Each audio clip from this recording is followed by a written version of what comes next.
All right, so in the past we've come out and we've caught Cisco, but we've never done it on the ice like this.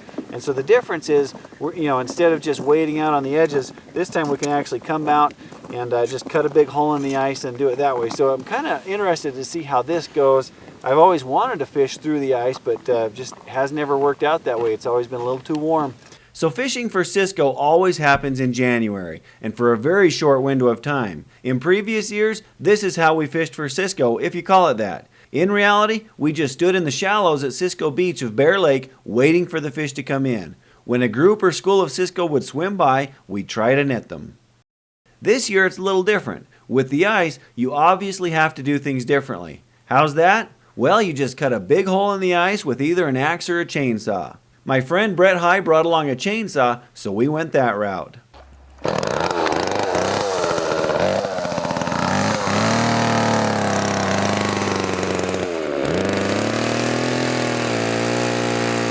There were only about 3 inches of ice, but that was enough. Most of the lake was actually open water, but luckily, around Cisco Beach it was iced over. I'd have to say it was kind of odd using a chainsaw on the ice. Definitely a first for me.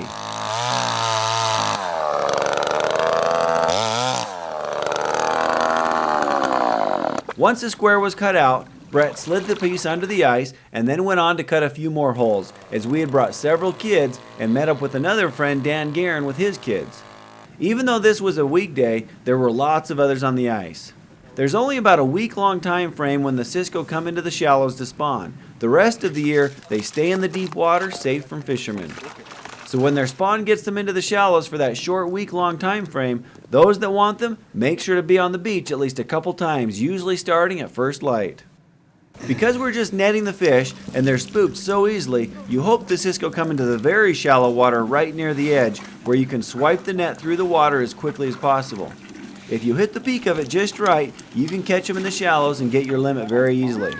However, the peak is only a couple days long, and as it turned out, it appeared we just missed it, and so we weren't seeing very many Cisco. When they're in thick, they'll swim by in schools of 20 to 100 fish, but all we were seeing were a few fish here and there. Taking into consideration it was a 3-hour drive to get here, it wasn't looking that good. On a whim, a couple of the guys walked over to some holes other fishermen had cut and abandoned that were over in a little bit deeper water, and they saw a lot of Cisco. Grabbing our gear and shifting just the 15 feet further out into 5 or 6 feet of water instead of the 3 to 4 feet of water we were in made all the difference. Suddenly we were seeing lots of Cisco as they were coming in on a regular basis. Now we were into the fish, but the deeper water made it much harder to net the fish, as the deep water put a lot of drag on the net when it came time to try to catch them. Even then, however, we were catching a few. Dan Guerin was getting the hang of it and netting several, and then his daughter Afton wanted to have a try at it. Okay, grab the net with me. No, you have to help me though. Okay, I'll help you.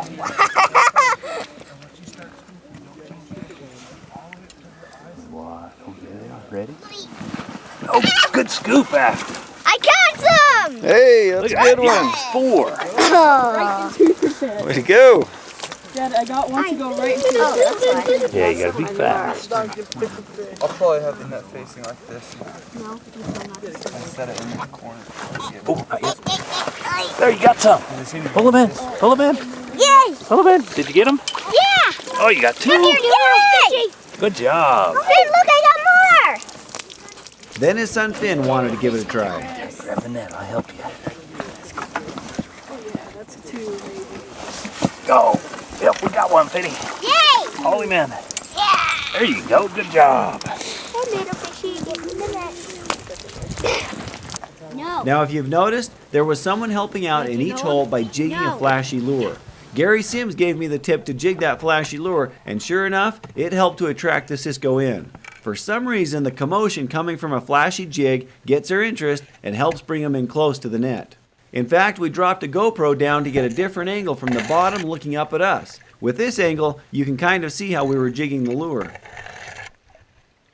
In general, the successful swipes would net 1, 2, 3, or 5 Cisco. But Brett, who you see in the background helping his boys, actually netted over 20 in one swipe before I got the camera on that brought him close to his limit in a hurry. There we go. One more that ain't gonna make it. Well, showed up. It was a little bit slow to start out. We moved out a little bit, That's a good swipe. and all of a sudden we're getting them. There they are. You got one.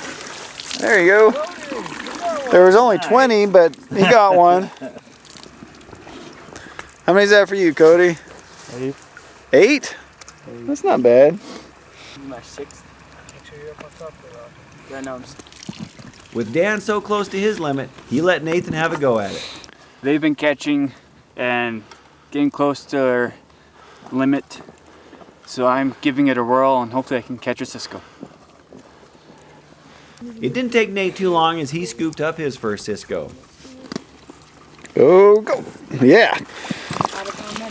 2. Luke, on the other hand, was finding that the deep water made it really tough for the smaller guys to muscle the nets fast enough as the Cisco try to spook out as soon as you start moving the net. Over the next couple hours, we kept at it, netting 1 or 2 Cisco at a time as they started to get more sparse. In fact, the last hour we fished for them was really slow. Just a few Cisco here and there, but nothing like it had been earlier in the morning. All right, so it's about 1 o'clock. Last hour it really slowed down. Those that were fishing first did really well. There's still a handful of us that are at 10, 15 fish apiece. Didn't limit out with that 30 fish. So we're going to try a different way now and go over in some deeper water where the Cisco are really schooled up, and you can just actually get down low and jig and snag them. So kind of unique. You can only do that, of course, when you've got ice over the lake. So this year we can try that. I've never done that, so kind of curious. And then there's also the opportunity of maybe catching a big trout at the same time. So we're going to pack up, head off to a different part of the lake, and see what happens. If you liked what you saw, please subscribe to the Outdoor Youth Challenge YouTube channel.